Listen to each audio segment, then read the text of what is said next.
Some women bring light the moment they walk into a room. Others, well, the light returns the moment they walk out. But let's be clear from the very start. This isn't about bitterness, and it's not about blaming women as a whole. No, this is about clarity. Because sometimes evil doesn't wear horns or arrive cloaked in shadows.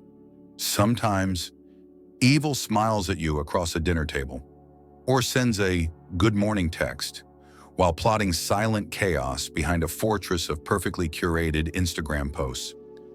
The Stoics taught us that the happiness of your life depends on the quality of your thoughts and the company you keep. And in the modern world, that company might sit next to you or follow you quietly from behind digital walls. I'm not saying that every woman you meet is toxic. Many bring warmth, loyalty, and a hush of calm into your life. But some, they're different. They weave narratives so haunting that you question your own reality. They pull you into storms inside, where peace used to dwell. And here's the truth. An evil woman doesn't always announce herself. The fortress needs no announcement. Evil often hides behind soft laughter, silent glow-ups, savage glow-ups. Behind the hush of taste, the fortress meal ritual, the hush of midnight. She becomes the echo chamber you can't escape. This is why clarity matters, why boundaries matter, why your silence isn't emptiness, it's a fortress. Because not everyone who smiles at you deserves a seat at your table. Today we'll reveal 7 evident signs that there might be an evil woman next to you. These signs aren't just guesses, they're patterns. Patterns that steal your peace. Patterns that bleed away your quiet power. Patterns that demand you vanish quietly or reclaim your narrative control. Ready? Let's begin. She's the woman who tells stories that sound like legends whispered under velvet darkness. Stories woven so skillfully, so hauntingly, you feel compelled to lean closer because her voice carries the hush of midnight and her words ripple like echoes in silence. But here's the first evident sign that you might be standing next to an evil woman. She lives in a narrative trap. To her, life is an endless theater. Every stage she steps onto is draped in tragedy, betrayal, and invisible wounds. And in every scene, she's always the victim. It might begin harmlessly. She shares how her ex lied to her, how her boss held her back because he felt threatened by a woman's quiet power, how friends betrayed her, choosing others over her fortress walls. And you, the man listening, you might think, maybe she just needs someone who'll treat her right. That's the hook. That's the fortress gate opening. But stay long enough and the stories never change. Each one carefully constructed to place her at the center of suffering, and you in the silent role of savior, or worse, the villain. I once knew a man named Ethan, smart, steady, a builder of quiet fortresses. He met a woman who confided in him about every sorrow. At first, he admired her vulnerability. It felt intimate. It felt real. She spoke of betrayals, digital betrayals too, ghost viewing, silent unfollows, friends who'd lurk quietly, unseen scrolls through her timeline, yet never engage. She claimed everyone was against her. Ethan, compassionate as he was, offered his fortress, his time, his ears, his quiet empathy. But as weeks turned into months, he began to see the pattern. Every new chapter felt like an echo of the one before. Every villain wore a different face, but the script remained unchanged. She suffered. Everyone else was toxic. And soon Ethan found himself explaining his every decision, every word, fearing it might become the next chapter in her tragic narrative. He felt like he was navigating storms inside, when all he wanted was peace. Here's the quiet truth the Stoics would whisper: not everyone deserves your story. Marcus Aurelius said, "You have power over your mind, not outside events. Realize this, and you will find strength." And yet, the woman trapped in her own narrative refuses that power. She surrenders to life's circumstances, demanding that you carry the weight of her chaos. Some fires are meant to die in silence. Because once you step into her echo chamber, you risk losing your fortress mindset. You become a character in someone else's haunting tale, where your silence is twisted into guilt, and your kindness becomes the currency she spends for validation. It's not always malicious at first, but over time, you'll feel the quiet metamorphosis. You'll become the echo they can't escape. So what do? You remember that silence isn't emptiness, it's a fortress. You keep your boundaries like fortress gates. You listen with compassion, but you don't let yourself be cast in her endless tragedies. You let curiosity be your revenge. Let her wonder why you vanished quietly instead of staying to play your part. Ethan eventually chose clarity over chaos. He stopped trying to rescue someone determined to remain a victim. He realized that your routine is your quiet rebellion, and that ordinary moments are your fortress gates. And sometimes, the bravest thing a man can do is walk away, not in anger, but in clarity, because peace is worth guarding, and some stories simply aren't yours to save. Up next, we'll talk about a sign even more dangerous, one that spins chaos out of thin air. Sign number 2, she thrives in the emotional vortex. There's a silence that feels sacred, like the hush of dawn. And then there's a silence that vibrates, humming with storms inside. That's how you know she's near, because the second evident sign that there might be an evil woman next to you is that she thrives in the emotional vortex. See, for some people, peace is boring. To them, the hush of routine feels like suffocation. Stability becomes an invisible cage. And so, they crave chaos the way others crave air. A woman addicted to drama will spin entire worlds from the hush between your words. She finds meaning in pauses you didn't intend. She writes tragedies from simple silences. She drinks from the bitter hush, because it makes her feel alive.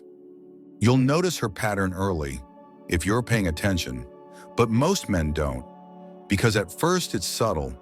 Maybe she pouts because your reply to her text came a little later than usual.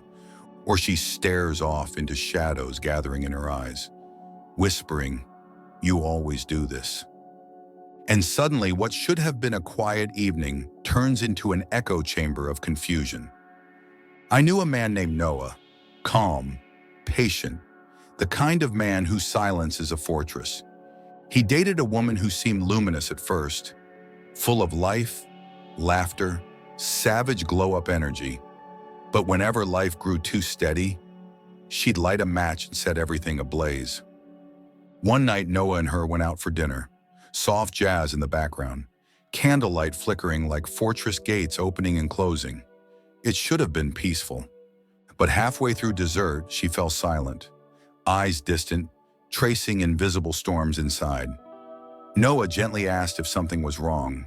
She whispered, "You're not really listening to me. You never do." He tried to explain, to calm the rising waves. But by the end of the night, he was apologizing for a crime he couldn't even name. That's how it works. Drama becomes her quiet rebellion against the hush of normal life. It's her silent glow-up, her way of feeling significant, powerful, alive. From a Stoic lens, this behavior makes perfect sense. Seneca once said, "An angry man opens his mouth and shuts his eyes." A woman addicted to the emotional vortex isn't seeking truth. She's seeking stimulation. She's not looking for harmony. She's looking for the taste of chaos. And here's the haunting part. She doesn't even realize it. To her, the fortress gates of peace feel like prison bars.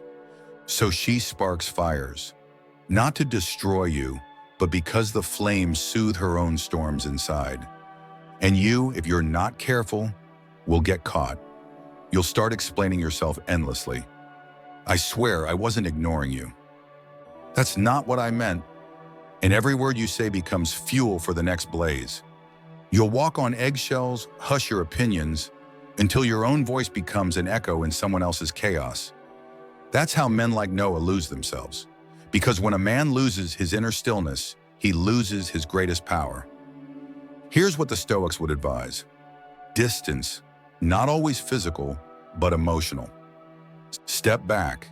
Let the waves crash without jumping in to save anyone. Observe, but don't participate. Epictetus taught, we cannot control others. We can only control how we respond. And sometimes the wisest response is silence. The fortress breathes in silent rituals. Remember, you are not obligated to be an actor in someone else's endless play. Your role as a Stoic man is to remain grounded, steady, quietly untouchable. Let curiosity be your revenge. Let them wonder why the fortress gates closed and why your absence echoes louder than any scream. Because there's a savage glow up in silence, a quiet metamorphosis happening unseen. Noah learned this truth. He stopped explaining himself. He vanished quietly. He chose peace over chaos, and he discovered that sometimes the hush of dawn is where quiet rebels gather. Up next, we'll explore a sign that hides in digital shadows, where silence becomes a weapon. Sign number 3, she weaponizes digital silence. Silence can feel holy, like velvet darkness hugging a quiet room. But silence can also be a weapon, sharpened to wound without leaving scars. That's the third evident sign there might be an evil woman next to you. She weaponizes digital silence. In the old days, people vanished by walking away. Today, they vanish quietly behind screens, leaving you alone with haunting echoes. I once knew a man named Daniel. He was the type who savored the hush of taste in a good cup of coffee. A man who believed that words should mean something, and silence was sacred. He dated a woman who, at first, seemed like his perfect match. She was charming, smart, quietly untouchable. Her fortress mindset was magnetic, but she also knew the quiet power of digital silence and how to use it like a knife. It started small. She'd leave his messages on scene, not for hours, but for days. When he asked if something was wrong, she'd reply with a hush of bitterness, "You should know what you did." And suddenly, Daniel found himself second-guessing every word, every gesture. It got worse. She'd block him on social media, only to ghost view his stories from a burner account. Quiet digital presence, always lurking, watching him live his life, but refusing to participate in it. To outsiders, everything looked normal. Her profile was full of savage glow-ups, fortress meal rituals, hush of dawn selfies.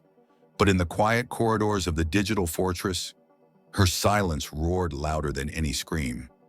Because this is how evil hides now, in unseen scrolls, hush of notifications that never come, the hush of algorithm curiosity. Silence became her way to control the narrative. It wasn't just absence, it was punishment. It was a fortress gate slammed shut without explanation. Daniel tried everything to fix it. He wrote long texts explaining himself. He apologized for things he didn't even understand. He stayed awake at night, haunted by the echo chamber of unread messages. But every attempt only fed her silent strategy, because each plea for connection gave her proof of power. Here's the Stoic truth. Silence forces them to fill in the gaps. And she knew this. She weaponized the hush between words because it made Daniel feel small, uncertain, like he was trespassing in his own fortress. In Stoicism, we learn that peace comes from controlling what's within us, not from chasing answers that others refuse to give. Epictetus said, "No man is free who is not master of himself." Daniel wasn't free. He was a prisoner in the digital fortress she'd built, a place filled with unseen likes, muted stories, and ghost scrolls. And here's the irony. The fortress you build to protect yourself can become your cage. If you let someone else hold the keys, she twisted the hush of notifications into quiet punishment. She turned silence into a narrative trap, letting him wonder, was I too much? Did I say something wrong? Is she gone for good? And that's how the fortress breathes, but also suffocates.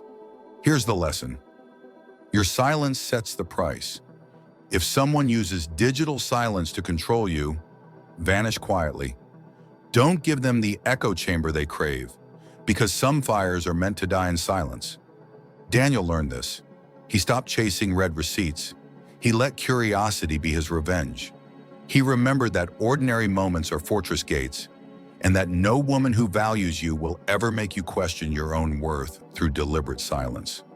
Because a fortress mindset means knowing when to close the gates and when to let them swing open. And sometimes the quietest rebellion is simply refusing to participate in someone else's digital game.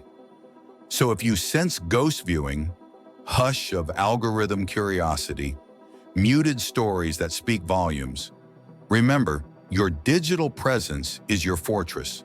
Guard it. Next, we'll step into darker waters, because some women don't just weaponize silence, they weaponize your deepest wounds. Sign number 4, she taps into your trauma loop. There are storms that come from the outside, rain lashing windows, thunder cracking like a warning from the heavens. But some storms begin inside, quiet, invisible, yet more devastating than any hurricane. That's how you know she's near, because the fourth evident sign there might be an evil woman next to you is that she taps into your trauma loop.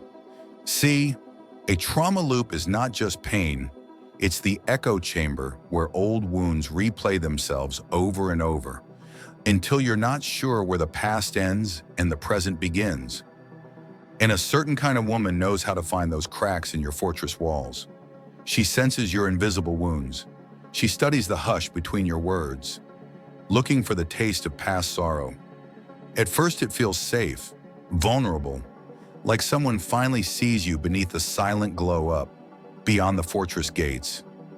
You tell her about your father who left, about betrayals that still haunt you, about how sometimes the hush of midnight feels too heavy to bear.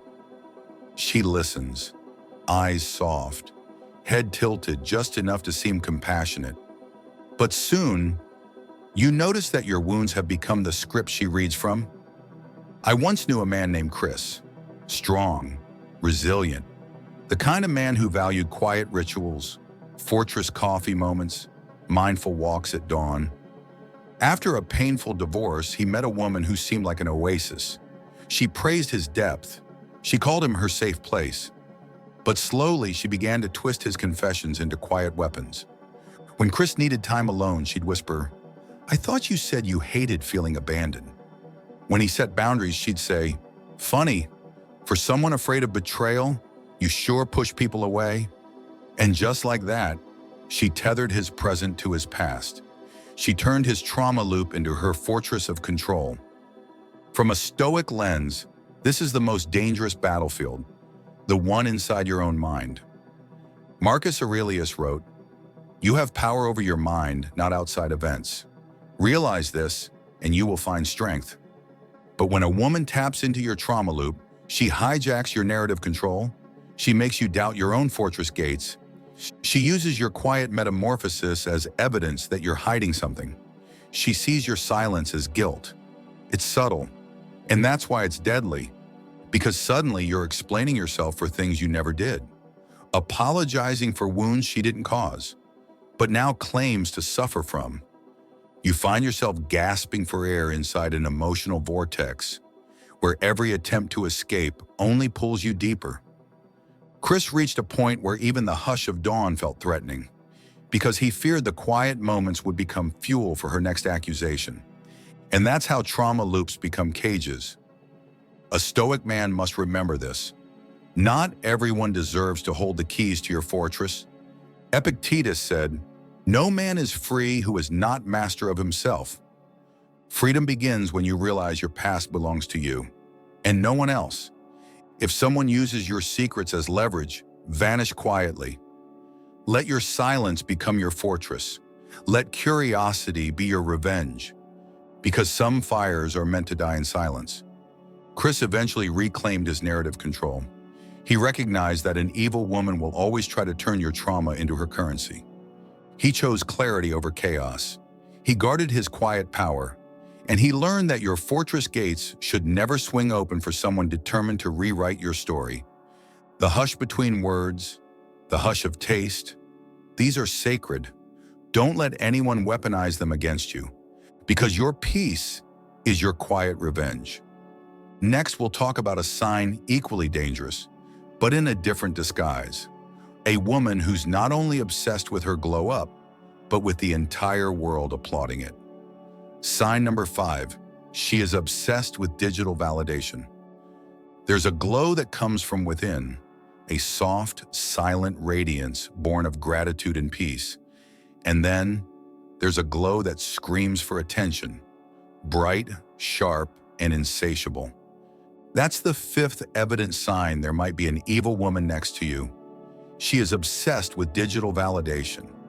In the ancient world, people sought admiration through deeds, through quiet resilience, through building fortresses that stood the test of time. Today, admiration lives in pixels, in likes, in unseen scrolls, in hush of algorithm curiosity. And some women have built entire identities on the savage glow-up that digital applause brings. I once knew a man named Tyler, hard-working, successful, the kind of man who believed that peace was worth more than popularity. He dated a woman who seemed dazzling at first. Her photos were masterpieces, perfect angles, fortress meal rituals displayed like art, hush of dawn selfies bathed in quiet crispness. But behind the digital fortress, Tyler discovered a truth darker than any filter could conceal. Her worth was tethered to unseen likes, algorithm echoes, ghost scrolls. If a photo didn't get enough engagement, she'd delete it, rewrite captions, post again, each time chasing validation like a fortress built on sand. Tyler started noticing the shift. Dinner dates interrupted by sudden urges to check analytics, soft laughter fading into storms inside when her followers didn't praise her enough. He tried to reassure her, to remind her that value comes from character, not from digital metrics. But for her, the hush of midnight was filled with regret echoes. "Do you think I'm pretty enough?" she'd whisper. Or worse, "Other men seem to appreciate me more than you do." And that's when Tyler realized he was no longer dating a woman. He was dating an audience, an algorithm, a fortress built of curated moments, savage glow-ups, and endless hunger for external applause. Here's the Stoic wisdom. Wealth consists not in having great possessions, but in having few wants. Epictetus. A woman obsessed with digital validation is never satisfied. Her glow-up is savage, but fleeting. Her fortress crumbles the moment applause fades. She's trapped in a trauma loop of comparison, measuring her worth against influencers, strangers, shadows lurking online. Her peace is hostage to algorithm curiosity, and the irony? No amount of external glow will fill the quiet hunger within. From the outside, she appears unstoppable, quietly untouchable. But inside, she's haunted by emptiness. Because the fortress you build to showcase your life can become your cage if it's built for others' eyes. Tyler tried to stay. He offered gentle truth. He reminded her that the hush of taste, the fortress coffee moments, were more valuable than likes. But the narrative trap kept repeating, "If you loved me, you'd help me grow my followers. Why don't you share my posts more?" And slowly, Tyler's own fortress began to crack. He started questioning his worth because of someone else's digital scoreboard. That's how evil seeps in, disguised as digital ambition, cloaked in glow-ups and filters. A Stoic man must remember this. Your value is not measured by applause. The fortress breathes quietly in unseen rituals, not in metrics. Some fires are meant to die in silence. So if you find yourself with a woman obsessed with digital validation, vanish quietly. Let your silence be your quiet rebellion. Let curiosity be your revenge. Because peace is louder than any scream, and a life lived for likes is a fortress forever under siege. Tyler eventually chose his fortress over the glow. He stepped away. He reclaimed his narrative control. And he learned that true glow-ups happen unseen, in quiet moments, far from algorithm echoes. Next, we'll dive into something even more dangerous. A woman who twists reality itself, until truth becomes unrecognizable. Sign number 6. She twists reality to avoid accountability. There's a silence that feels serene, like dawn slowly washing over the fortress walls. And then there's a silence that coils around your ribs, suffocating, venomous, leaving you questioning your own mind. That's the 6th evident sign there might be an evil woman next to you. She twists reality to avoid accountability. For her, truth is fluid, a shifting mosaic she rearranges at will, because admitting she's wrong feels like a crack in her fortress gates, a weakness she cannot allow. At first you won't see it, because she seems quietly untouchable, confident, poised, her words wrapped in velvet hush. But the moment conflict arises, you'll feel the hush between words sharpen, like silent blades. I once knew a man named Kevin, thoughtful, calm, a man who treasured ordinary moments as fortress gates, who believed in silent glow-ups rather than loud battles. Kevin fell for a woman who seemed perfect. She listened, she laughed, she spoke of quiet rituals and fortress coffee moments. But the first time they argued, he saw the shadows gathering. He brought up a small issue, that she'd made a commitment she didn't keep. Something ordinary, nothing explosive. Instead of hearing him, she twisted the narrative. "Why are you attacking me?" she demanded, her voice trembling with bitter hush. "Why are you always trying to make me the villain?" Kevin stood there stunned as the fortress gates of logic slammed shut. And that's how it starts. To a woman like this, admitting fault feels like surrender. So she shifts the ground beneath your feet.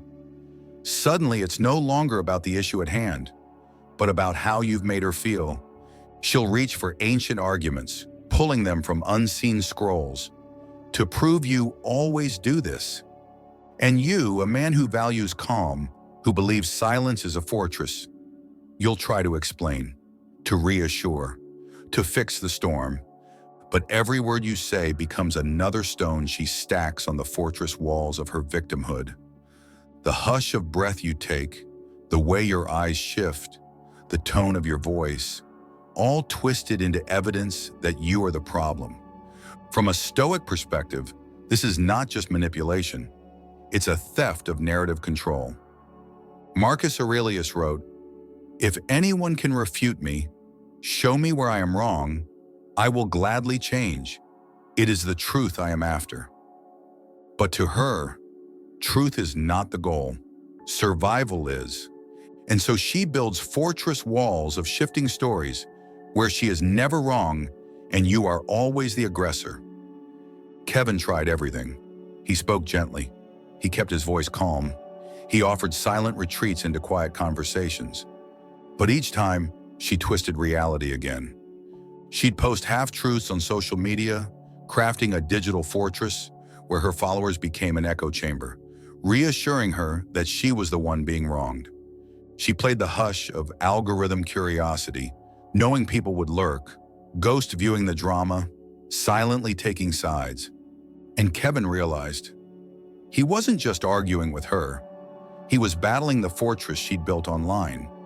He was trapped in a narrative trap, fighting shadows cast by someone else's script. Here's the Stoic wisdom. Not everyone deserves your story. If someone refuses accountability, twisting reality to avoid even the smallest admission of fault, you must remember your silence isn't emptiness. It's a fortress. Walk away, not in anger, but in clarity. Because the fortress you're defending is your own mind. Kevin finally stepped back. He stopped explaining himself. He let curiosity be his revenge. And he learned that a woman who can't say, "I was wrong," will keep you trapped in endless echoes until your fortress crumbles. Some fires are meant to die in silence, because peace is louder than any scream. Next, we'll talk about the 7th sign, a betrayal not of words, but of something far more precious. Sign number 7, she disrespects your time and boundaries. Time is the one currency we never earn back. Money comes and goes. Status rises and falls. Even wounds can heal, but minutes, once stolen, are gone forever. And that's why the seventh evident sign there might be an evil woman next to you is that she disrespects your time and your boundaries. Some women steal your time loudly. Constant demands, drama, relentless chaos. But the truly dangerous ones drain you silently, 1,000 tiny cuts, a hush of bitterness each time you choose yourself over them. I once knew a man named Richard, a man with quiet confidence. He'd built his life like fortress walls, steady, disciplined, with mindful walks at dawn and fortress coffee moments that grounded him. He started dating a woman who seemed vibrant. She laughed easily, spoke of savage glow-ups and silent transformations. But beneath the surface, there was a bitter hush, a quiet storm gathering. She'd always arrive late, 15 minutes, then 40, then an hour. Sometimes she'd cancel plans entirely, vanish quietly into her own shadows, leaving Richard waiting in restaurants where the hush of taste turned into the bitterness of emptiness. At first he excused it. Life gets busy, everyone has storms inside. But weeks turned into months. Richard found himself rearranging his fortress rituals to fit her ever-shifting schedule. He postponed business meetings. He skipped fishing trips with lifelong friends. And each time he tried to speak up, she'd whisper, "You're too rigid. Why can't you just go with the flow?" It's a subtle form of control, because a woman who disrespects your time is telling you she doesn't value your life. Marcus Aurelius wrote, "It is not that we have a short time to live, but that we waste much of it." Richard was wasting his piece by quiet piece. Here's what men forget. Time is not just hours on a clock. Time is presence. Time is dignity. Time is the fortress gate protecting your peace.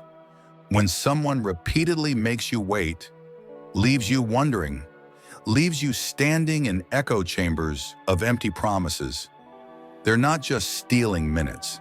They're stealing fragments of your self-respect.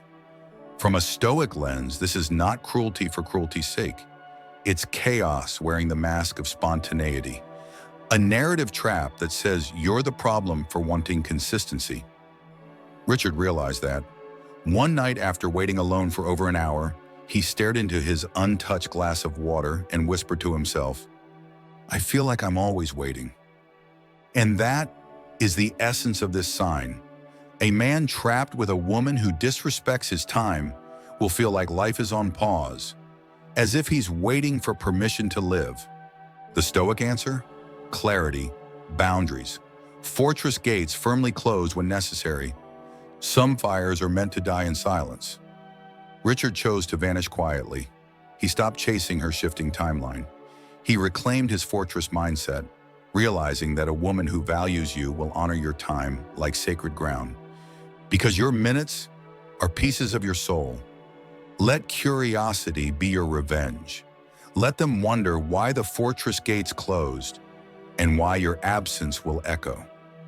Up next, we'll close this journey with a reminder that clarity, not bitterness, is the true path to peace. Stay with me for the conclusion. Not every woman is evil. Many bring warmth, soft-spoken strength, and the hush of dawn that calms even the fiercest storms inside. But some leave you questioning your worth, draining your fortress walls brick by brick until you can't remember the quiet power that once pulsed through your veins. The Stoics would remind us, silence isn't emptiness, it's a fortress. And sometimes the bravest thing a man can do is vanish quietly. Walk away not in anger, but in clarity, because peace is a fortress worth guarding. I hope these 7 evident signs have helped sharpen your clarity, because clarity is the key that unlocks freedom. It's the quiet, savage glow-up that no one can take from you. Remember, your silence sets the price. Not everyone deserves your story, and your time, your minutes, are pieces of your soul. And if you've ever stood at the fortress gates, wondering whether to stay or go, let me leave you with this. Some fires are meant to die in silence. If this video has spoken to your own fortress mindset or sparked a hush of realization in your heart, I'd love to hear your story. Drop me a comment below and share your journey, or simply write, "I love this," if you're not ready to share yet, but feel the echo of truth in these words. And if you found value here, help Stoic Viva grow. Like this video, share it with a brother who might be standing at his own fortress gates. And if you haven't already, subscribe to Stoic Viva for more calm wisdom, dark metaphors, and the quiet power to reclaim your narrative. Because in this world full of chaos, one truth remains. Your silence is not emptiness. It's the fortress that protects your peace.